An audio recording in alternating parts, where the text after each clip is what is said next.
Walaupun bukan berarti kita skeptis, tapi kita bisa jadi larut dengan keindahan-keindahan kata yang mirip dengan sebuah keilmuan, bahkan cenderung yang ilmu justru ditinggal, kemudian malah mencari yang wacana.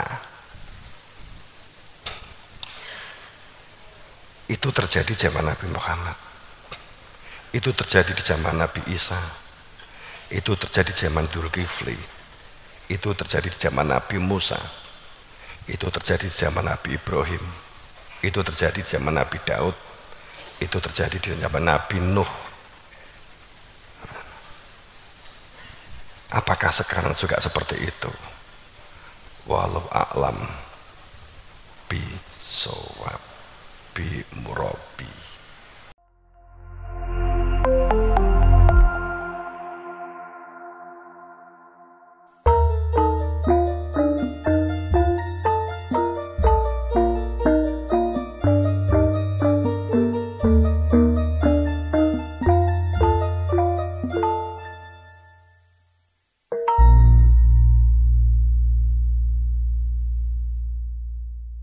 Assalamualaikum warahmatullahi wabarakatuh.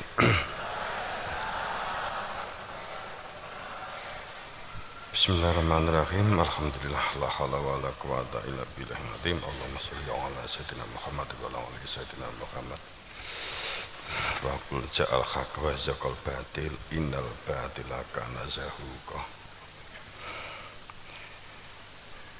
Semuanya jemaah rahimakumullah. Kita pertama memanjat rasa syukur biqaul alhamdulillah, tapi lebih dari sekedar ungkapan syukur alhamdulillah, penak diucapne kan cak-cakane. Cak-cakane iki ben gampang, ya meni alhamdulillah kan untuk ganjaran. Tapi kalau kita melihat cak-cakane konteks syukur itu perilaku-perilaku hamba, perilaku-perilaku memfungsikan unsur penciptaan yang menyertai kelahiran kita, pendengaran, penglihatan, dan pikiran yang tetap pikiran sehat, pikiran nalar. Sehingga syukur itu menjadi pendengar yang baik, pencermat, pemerhati yang baik. Ciri orang berada di dalam syukur, kita syukuri saat kita dimaukan untuk memiliki perilaku syukur. Kemudian yang kedua, salawat salam pada junjungan kita Rasulullah Sallallahu Alaihi Wasallam.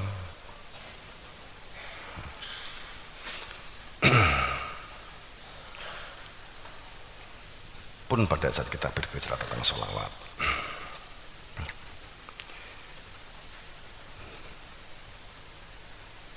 namun sebelum saya melanjutkan bahwa di situasi dan kondisi saat ini yang kita perlukan kekuatan kebersamaan kita, kekuatan potensi yang dikembangkan, dan keadaan dan situasi yang saat ini, jika ini memang kaitannya dengan pernyataan kul ja'al haq wa zaqal batil innal batila kana zahuqa, jika memang berkaitan dengan itu,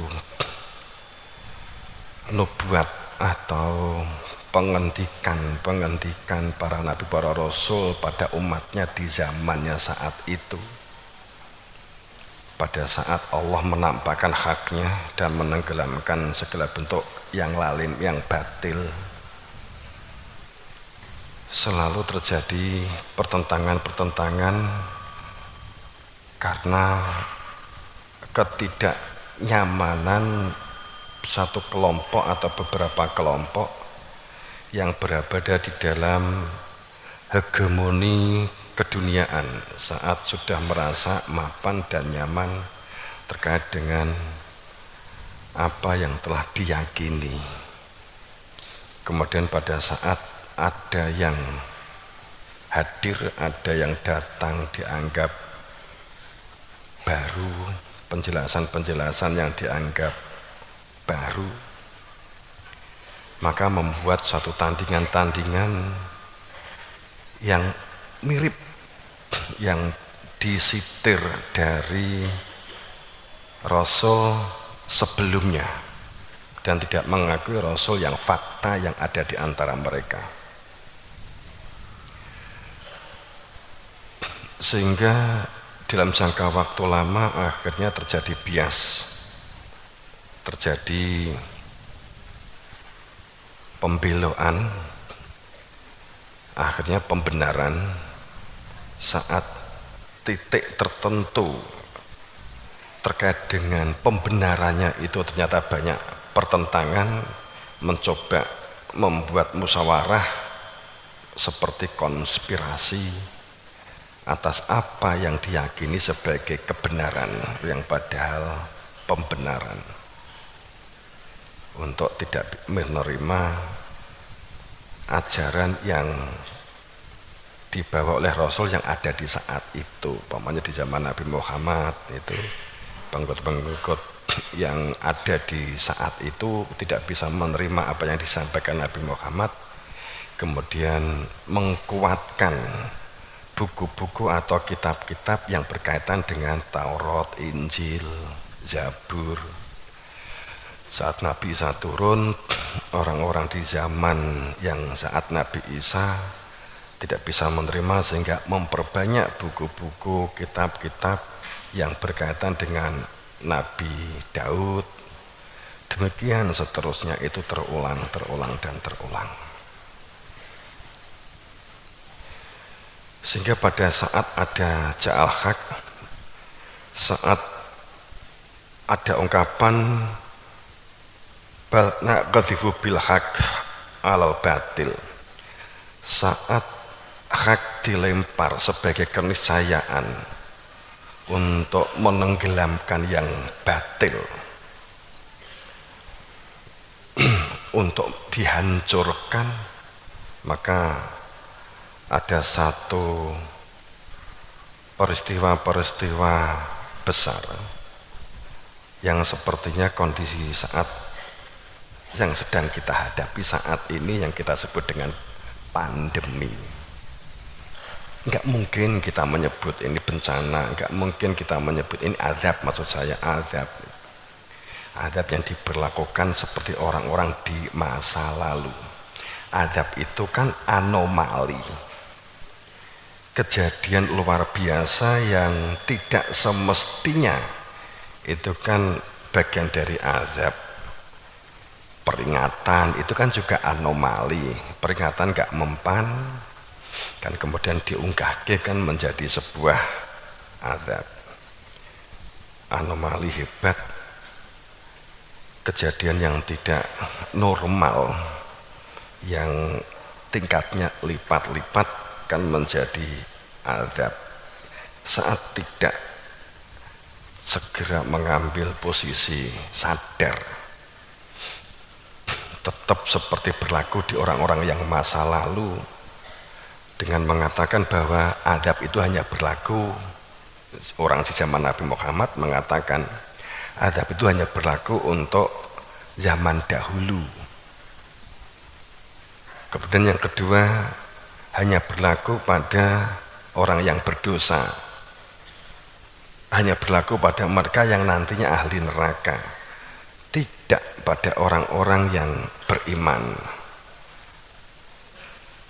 Itu selalu terungkap itu, tapi tidak bisa menerima keimanan keberadaan Nabi Muhammad sebagai Rasul, tidak bisa menerima kepada Nabi Isa sebagai Rasul, tidak bisa menerima kepada Nabi Daud sebagai Rasul. Sehingga tapi selalu membuat satu kesepakatan, selalu membuat opini, selalu membuat berita bahwa itu berlaku oleh orang-orang kaum di Nabi yang sebelumnya. Itu yang selalu terjadi, terulang kembali. Orang sering terpana dengan retorika, terpana dengan narasi-narasi hebat. Di zaman Nabi Muhammad, orang terpana, gumun dengan adanya orang-orang yang memiliki kemampuan narasi-narasi puisi, narasi-narasi indah, kemampuan menguraikan kata dan kalimat yang hebat, walaupun sebenarnya tidak mengenal Tuhannya sama sekali kecuali hanya dari buku atau dari bacaan semata, bukan atau sebagai sebuah pengalaman intuisi, bukan pengalaman karena spiritual makrifat, karena kemakrifatan. Bacaan yang disemak, bacaan yang dibaca, bacaan yang dicoba diolah dengan kata dan kalimat indah, melenakan banyak manusia yang sampai saking halusnya yang dapat mengetahui hanya orang-orang yang pilihan. Itu bagian dari mutasabiat, orang-orang yang memiliki ilmu. Itu pun yang memiliki ilmu pun pada saat nyuwun ilmunya, utul ilmanya, memiliki ilmunya, itu hanya karena pemahaman akal, belum dalam bentuk penghayatan rasa, masih akan mudah larut, masih akan mudah gumun heran pada saat, walaupun bukan berarti kita skeptis, tapi kita bisa jadi larut dengan keindahan-keindahan kata yang mirip dengan sebuah keilmuan, bahkan cenderung yang ilmu justru ditinggal, kemudian malah mencari yang wacana. Itu terjadi zaman Nabi Muhammad, itu terjadi di zaman Nabi Isa, itu terjadi di zaman Dzulkifli, itu terjadi di zaman Nabi Musa, itu terjadi di zaman Nabi Ibrahim, itu terjadi di zaman Nabi Daud, itu terjadi di zaman Nabi Nuh. Apakah sekarang juga seperti itu? Wallahu a'lam bishawab bi murabi. Ya kayaknya sih wallahu a'lam.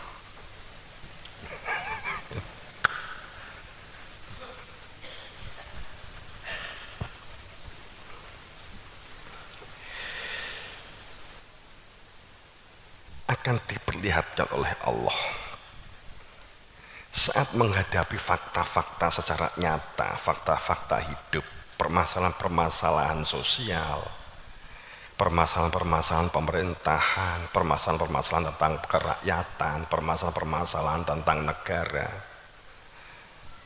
maka sama sekali tidak ada solusinya. Paling tidak untuk kelompoknya, untuk keluarganya, untuk kelompoknya pun juga, atau golongannya untuk memberi sebuah model atau uswah pun tidak mampu menjawab permasalahan, sehingga yang ada adalah mengeluh, menyalahkan, mengeluh dan menyalahkan serta mengkritik. Maka kalah cacak menang cacak, bahasa Indonesia ini gak enak iki. Kalah cacak menang cacak. Tolong kalau ada yang bisa bahasa Indonesianya, nek sing enak bahasa Indonesianya kalah cacak menang cacak. Cacak nek Madura lah mas, kalah cacak kalah karo mas, menang cacak berarti menang karo mas, kan gitu. Enggak, nanti kalah cacak menang cacak itu apa jari. Nanti kalau kejadian ya monggo, nggak kejadian juga nggak apa-apa begitu ya, tapi kita tetap melakukan sesuatu yang memiliki nilai manfaat. Pada saat kita sudah dalam satu rentetan perencanaan, bukan sekedar menghilangkan karakter mandiri dan berdaulat serta supaya nggak tahan, supaya kehilangan ketahanan, kemudian sampai munculnya pandemi saat ini. Anda bisa mengamati kejadian-kejadian sejarahnya sejak awal. Karakter-karakter sebuah bangsa itu untuk dapat mudah dijajah. Karena pada dasarnya orang dijajah itu adalah masalah ekonomi, bukan sekedar masalah wilayah. Kalau wilayah kan masalah jumlah penduduk. Tapi kalau masalah ekonomi, Berarti kan yang dijajah kan bukan mereka datang ke satu tempat di negara di mana yang menjadi jajahannya, tapi dijajah secara ekonomi. Kemudian bertahap kita dilakukan semacam perilaku pembodohan. Di satu sisi kita dibuat tampak pandai di sisi yang lain. Umpamanya kita dibuat bodoh dalam kemampuan konteks realisasi bagaimana menyiapkan makanan, bagaimana memberdayakan, bagaimana berbudidaya. Kita dibodohkan sehingga banyak dari kita, petani-petani kita, tidak lagi mampu untuk membuat benih terhadap tanamannya sendiri. Ini adalah pembodohan awal. Sehingga selalu berpikir bahwa setiap kali berbicara benih pasti berbicara keluar. Kemudian disiapkan.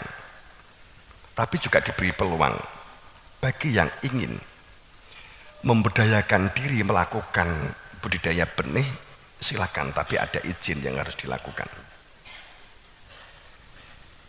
Dulu di zaman masa lalu, Mbambai awake dhewe itu kan belum ada toko benih, tapi mereka juga tetap menanam